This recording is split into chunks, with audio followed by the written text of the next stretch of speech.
Hari itu Agus Hartono duduk santai di sebuah restoran menikmati hidangan bersama keluarganya. Di sekelilingnya, pelanggan lain mungkin tak menyadari bahwa pria itu bukan orang biasa, melainkan seorang narapidana kasus korupsi. Seharusnya ia berada di balik jeruji menjalani hukuman yang telah dijatuhkan padanya.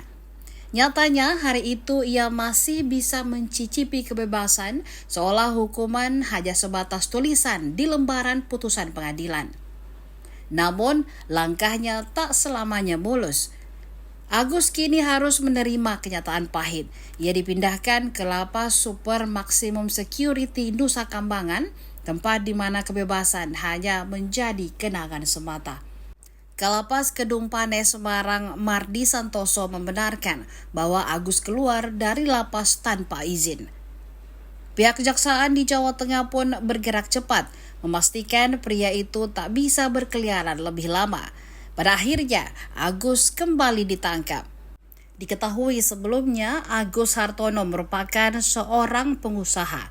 Ia divonis Hakim Pengadilan Negeri Semarang dengan hukuman 10,5 tahun penjara terkait kasus korupsi dan pencucian uang. Mardi tidak menjelaskan kronologi kaburnya Agus dari lapas. Namun Kompas.com melaporkan bahwa Agus ditangkap di Bandara Ahmad Yani Semarang pada akhir Desember 2024 lalu. Ia ditangkap begitu pesawat Garuda Indonesia yang mengantarkannya dari Jakarta mendarat.